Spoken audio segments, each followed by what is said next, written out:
Good evening, everyone. Thank you so much for joining us. Good to see you guys. And we have an interesting topic tonight. We're going to talk about why Jews drink on Purim. So it's a very unusual thing that there is a mitzvah, if you will, to drink on Purim. What is that all about? Very unusual in Judaism and Jewish practice and observance and tradition. So to find out and to understand what that custom is all about, and really what is this holiday all about? So we'll look into the story of Purim. We'll analyze the story, look a little bit deeper into it, and hopefully get some deeper insight and answers to some of our questions. So here we go. First, a little introduction about alcohol, drinking in Judaism. Of course, we have some small amounts of drinking throughout the year. We have small l'chaims. Every Shabbat and Jewish holiday, we make kiddush, which is sanctifying the day of Shabbat or the day of the holiday by drinking some wine. But it's not about getting intoxicated. It's not about, certainly not about getting drunk. Really, it's about sanctifying the day and making the day of Shabbat or the holiday holy. And the way we do it is by making a blessing over a nice cup of wine. So normally, drinking and alcohol is not encouraged throughout the year. But somehow on Purim, all of these boundaries kind of fall away, and somehow there's this custom and tradition, and drinking on Purim is encouraged. The Talmud says, if I'm not mistaken, it's the Talmud, says that a person should drink and a person should become intoxicated so that they don't know the difference between blessed is Mordecai and cursed is Haman. Okay, so you have to drink a lot to reach that state. So what's going on over here? Why the difference? Why on Purim do all of these limitations go away? And by the way, just a disclaimer to make it very clear, there is never a justification for irresponsible behavior. So a person is always responsible for their actions. A person is always held accountable. And also, if drinking makes a person, if it causes a person to sink and to fall into problems and to addiction and all of that, then of course they should not drink. They should stay far away from any consumption of alcohol. But and certainly this is not an excuse for any type of bad behavior. And also, don't drink and drive, right? So taking all of that into account, there is a mitzvah, there is a custom at least, to have some drinks on Purim. So what is this all about? Why is it that there's such an unusual custom? Why is it that this holiday has this drinking aspect to it? What is it all about? So in order to jump into this, we should first give a quick recap to the story of Purim. So we refresh our memories from last year, and then we could go a little bit deeper, analyze the story, and then hopefully get some answers to our questions. So the story takes us back to about 350 years BCE. Okay, so quite a long time ago. And it was at that time that Persia was the superpower. It basically controlled the entire world. It was King Ahasuerus, that was his name. He was the ruler of Persia, and basically whole world, the whole civilized world at the time. He had a prime minister whose name was Haman, and Haman couldn't stand Mordecai. Mordecai wouldn't bow to Haman. Mordecai was different than the other people at the palace. And Haman couldn't stand Mordecai being different, Mordecai not bowing.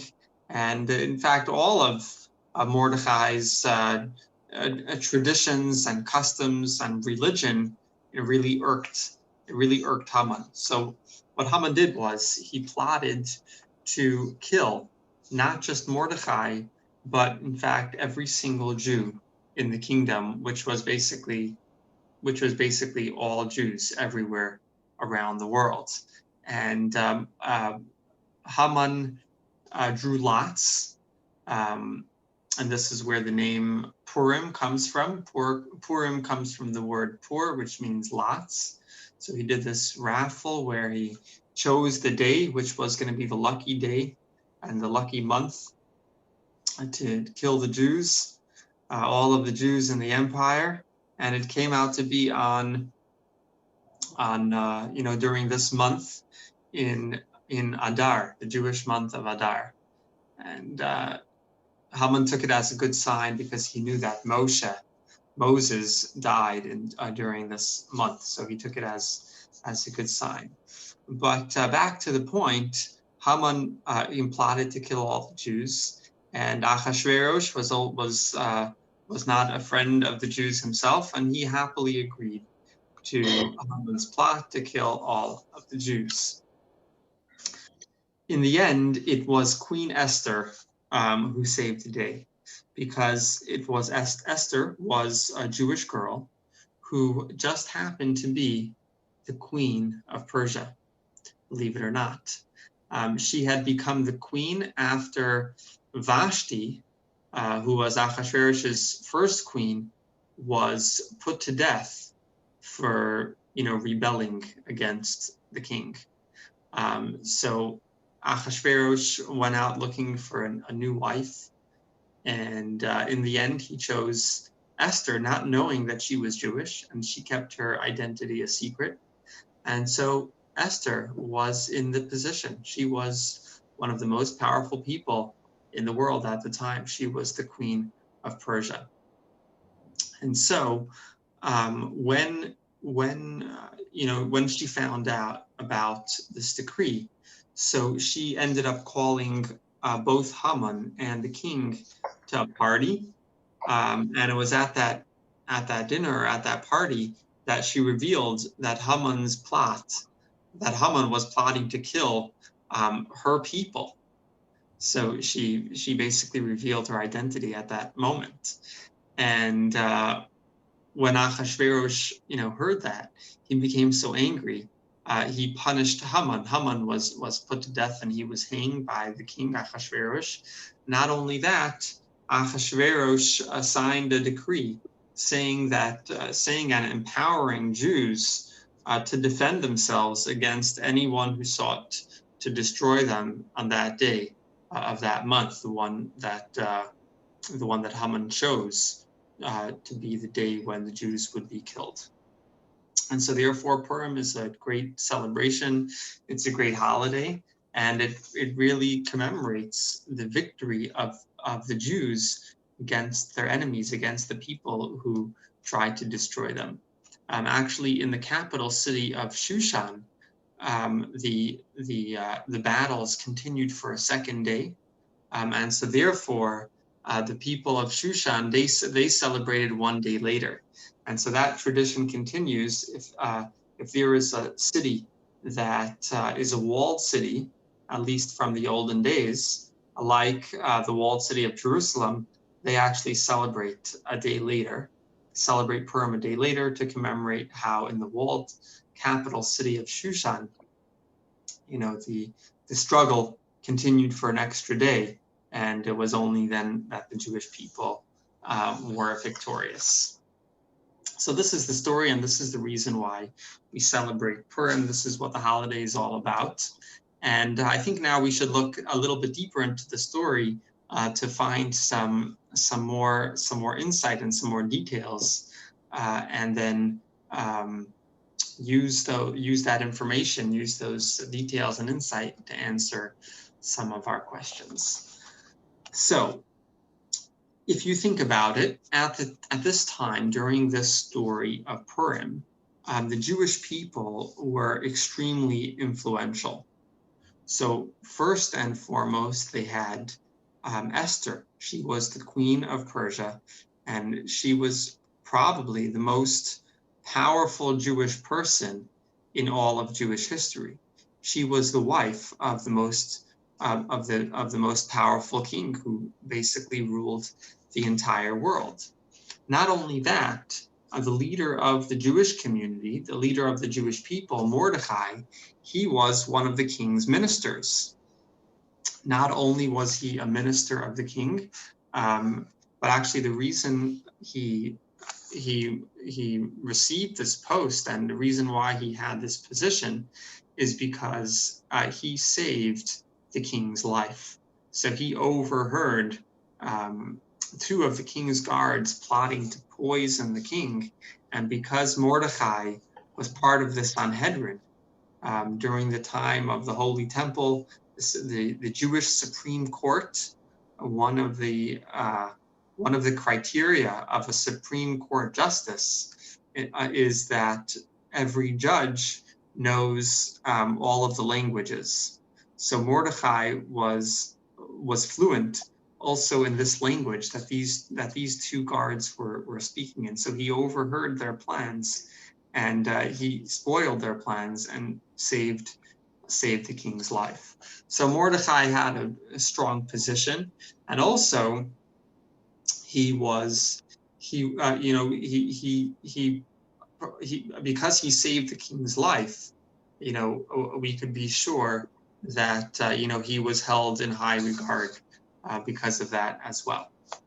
So the obvious question is, how could it be that at such a time when Jewish people and Jewish continuity was so secure, it was so stable, and so assured, how could it be that specifically at such a time there was such a terrible decree against the Jewish people, a decree of total destruction and annihilation, not something we see in many generations, that the entire Jewish people should be decreed that and be destroyed. It was a situation where the Jewish people were all alone. There was nowhere for them to escape to. There was nowhere for them to run. There was nobody who could help from the outside, because this was the superpower controlling the whole world. So it was really a terrible situation. How could it be that the Jewish people found themselves in this kind of situation exactly at a time when they were more connected and more influential than ever before? What's more interesting is if we look at what happened next in the story. As soon as Mordecai found out about this decree, what did Mordecai do? What was his first reaction? So the first thing that he did was he gathered Jewish children. He brought them together to study Torah and to pray. Now that's if you think about it, that's a very strange reaction, because he should have gone to the palace to use his influence to save the Jewish people. He could have asked or demanded some reward for saving the king's life. So he had some leverage at the palace. He could have used that influence. So that's Mordecai. That was Mordecai's reaction. What did Esther do? What was her reaction? So Esther decided to visit the king unannounced. So I know that doesn't sound like a big deal if she's the queen, and if she is, she's so important. But for somehow there was this rule that that anyone who came to the king unannounced, they could be put to death. Even if it was the queen, it didn't matter who it was. And for some reason, Esther was not summoned by the king for 30 days, so she hadn't seen the king in quite some time. And so this was considered to be a big deal for her to come to Achashverosh, to the king, unannounced. So how did she prepare for this visit? So believe it or not, she spent 3 days in prayer and fasting. Now, the Medrash tells us that by the time she finished fasting, she looked sick. So if you think about it, this was the wrong way to prepare herself for such a visit to the king. Shouldn't she be beautifying herself? Shouldn't she be trying to make herself more attractive? This is what her beauty is what attracted the king to her to begin with. So why would she prepare for her? Why would she prepare for this meeting, for this unannounced meeting by fasting and praying? She should use her influence in the best possible way by doing what anyone else would do to prepare for such a meeting. So what was going on? I'd like to share with you a piece of text from the Talmud, which is a very strange conversation that we have in the Talmud, but I'd like to put it on the screen, and this is going to shed some light on all of this. So share screen, and here we have the text. So hopefully you could see the text on your screen, and this is what it says in the Talmud. The students of Rabbi Shimon Bar Yochai asked him, "Master, what was it that brought about so terrible a decree against the Jews of Shushan? What was their crime?" "What do you think the reason was?" Rabbi Shimon replied. "They enjoyed the meal of that wicked man Achashverosh," the disciples responded. So this is what the Talmud says, a very strange conversation. The students are trying to figure out why the Jews deserved such a decree, such a punishment. And the answer is just very puzzling. It says that, well, Rabbi Shimon, threw the question back at them to see what they thought, and they said they enjoyed the meal of that wicked man. So first of all, what is this meal that the Talmud is referring to? So this is the party that Achashverosh threw. It was a party that lasted 180 days. And at the end of the party, he invited not just the important people, but everyone. Everyone in the kingdom was invited, and it was a wild party. And the party was really celebrating the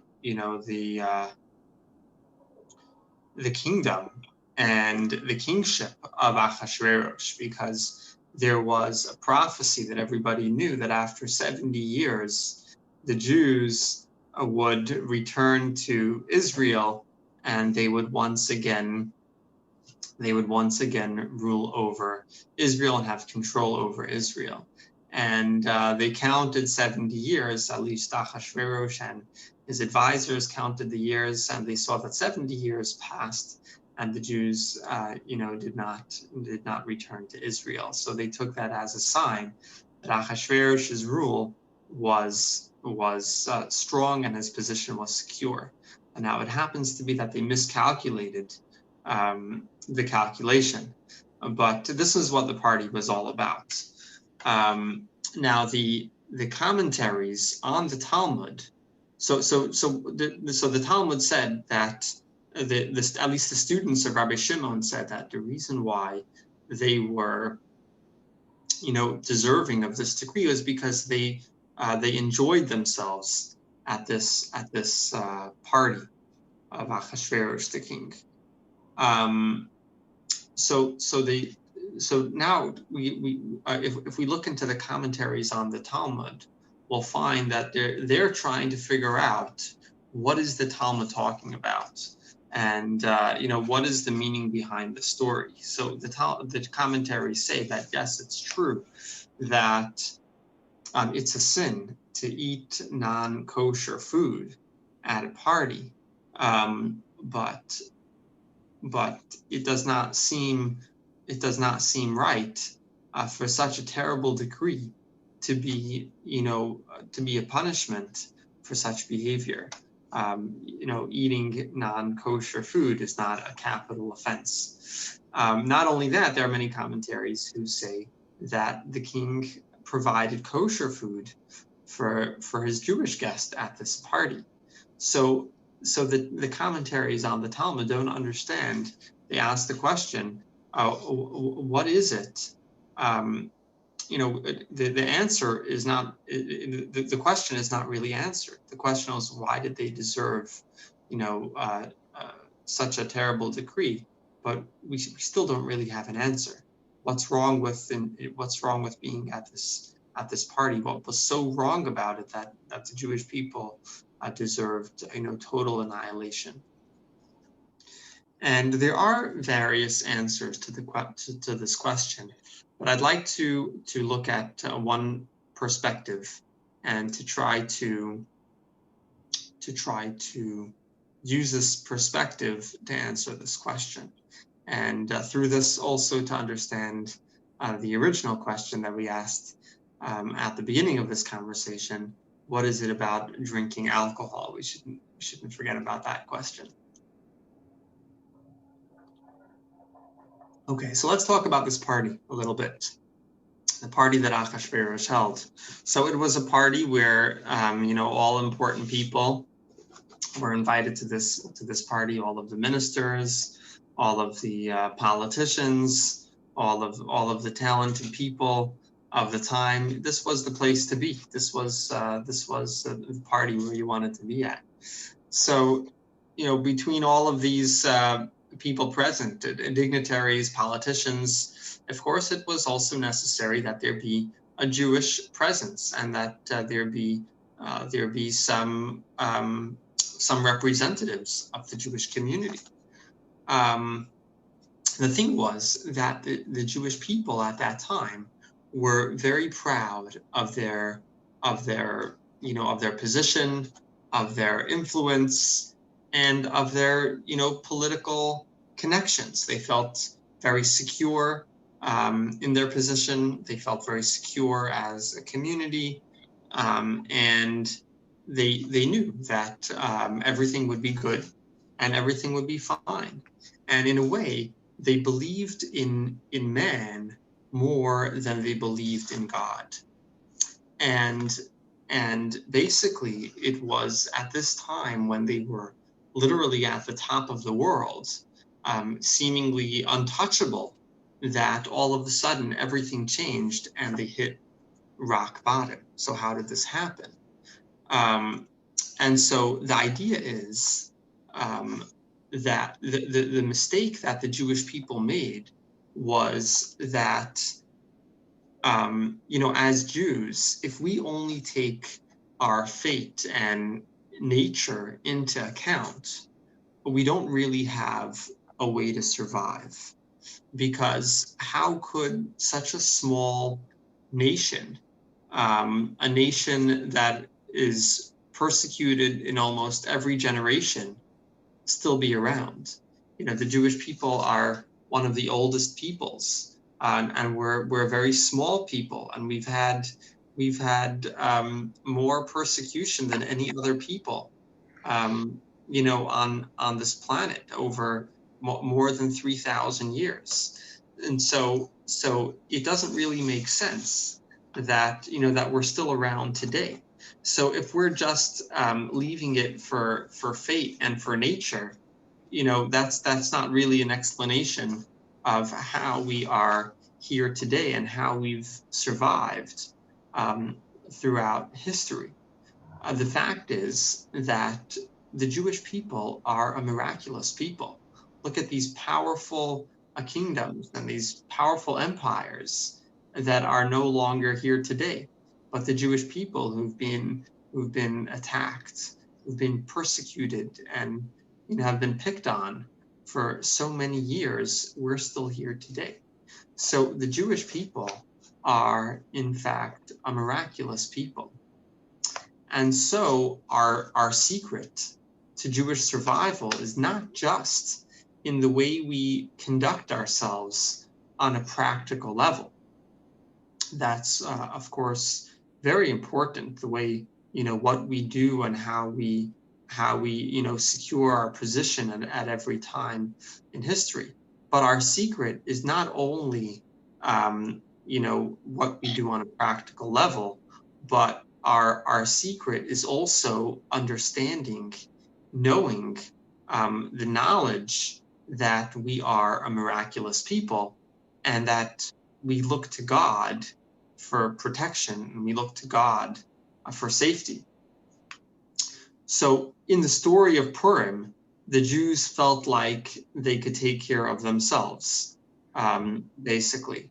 So they felt secure enough to deal with whatever challenges would naturally come their way. And in a way, this was a reminder that we can't just rely on destiny and fate for our survival. And it's a reminder. The story of Purim is really a reminder that we need to retain our unique identity. So our survival, and the survival of the Jewish people is not thanks to our political connections. Maybe perhaps it's also that, and it's also all of the practical steps that are necessary to take. But the real secret to Jewish survival is the relationship with God. So when they were at that party, if you notice, well, I'll put the text back on the screen for a second. It says that they enjoyed the meal of that wicked man, right? So there are two ways for Jewish people and Jewish representatives to go to this party. They can go to the party because it's their duty. They can go to the party because these are steps that are important to take, and it's important to represent the Jewish community at a party like this where everyone is there.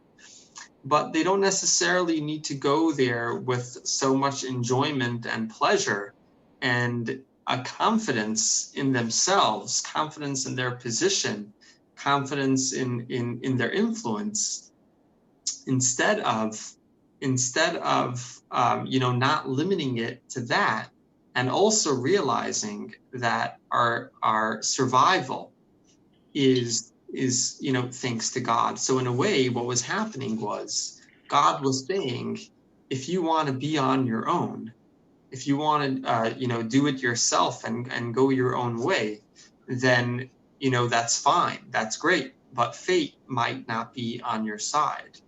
So in the end, it might not work out exactly the way you expect it to work out, or exactly the way you want it to work out.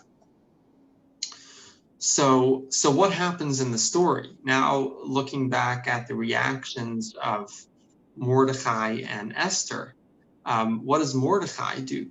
He gathers the Jewish children in the town square, and he studies with them and he prays with them. So now that we understand a little bit of the backstory and a little bit more of the detail, especially after looking at the Talmud, perhaps that was not such a bad idea at all, because Mordecai realized that his influence in the palace was not the place where his problems would be fixed. Because in a way, the powerful position that Jewish people had and the strong influence that Jewish people had, in a way, that was the cause of the problem. They put too much faith in their own position, and in their own, achievements, and starting to forget about how it's not just their their talents and their connections that are allowing them to succeed and to survive. So this was Mordecai's reaction. Esther also understood the same thing. So instead of focusing on her body and becoming more beautiful, she spent time focusing on her soul in a fast and prayer, and asking the Almighty to have mercy on her people. So what they were doing was, and what they encouraged the Jewish people to do, was to believe and have faith first and foremost in God. So to believe in God over man. And soon after that, lo and behold, the miracle happened, and everything straightened out. But the idea is that they were, as important as it was to use the influence, and they did, because that's how Esther got rid of the decree, and that's how she got the king to sign a new decree empowering the Jewish people to defend themselves, and their right to fight back against people who were trying to destroy them. So it is it is extremely important and necessary to take the natural steps, to use the influence, to use the connections that they had. And that's exactly what they did. Esther did exactly that. Mordecai did exactly that. But they refocused. They refocused and paid attention to the fact that Jewish survival is not going to be thanks to is not only going to be thanks to their connections and their position and their influence, but first and foremost, it would be God. And so that's why that was the first thing, that was their first reaction, to pray to God, to gather the children to study, and for Esther to fast and pray, and only after to do what needed to be done on a practical level.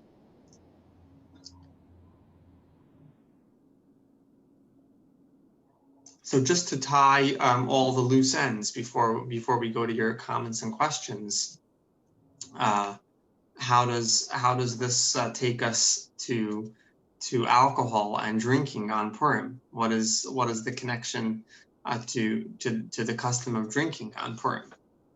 And the answer is that perhaps the alcohol that clouds our straight thinking and normal thinking, perhaps that is a reminder that it's not only about what makes sense, right? So we drink on Purim. Perhaps the drinking on Purim is to help us realize that we shouldn't limit ourselves and our safety to the capabilities and connections that we have and that we've achieved on our own, but that we should also remember that we are a miraculous people and that we will endure. So that doesn't necessarily make sense. How are the Jewish people still around today? How are we still surviving? How are we still here and thriving? So that that does not necessarily make sense. And so perhaps this custom of drinking on Purim, where it clouds your thinking, perhaps this reminds us that it's not only about what makes sense. It's not only about the connections, the influence, the position. It's not only what the reactions that we should have to certain situations and challenges. Is not only to focus on what we would normally focus on a practical level, but also to remember that we're the key and the real secret to Jewish survival. And so that really brings us to the fact that the Jewish people are a miraculous people. But such confidence that we're gonna endure, such confidence that we're gonna survive, that could only be guaranteed by God. Nobody could guarantee, that we'll be here in 100 years. Only God could guarantee that.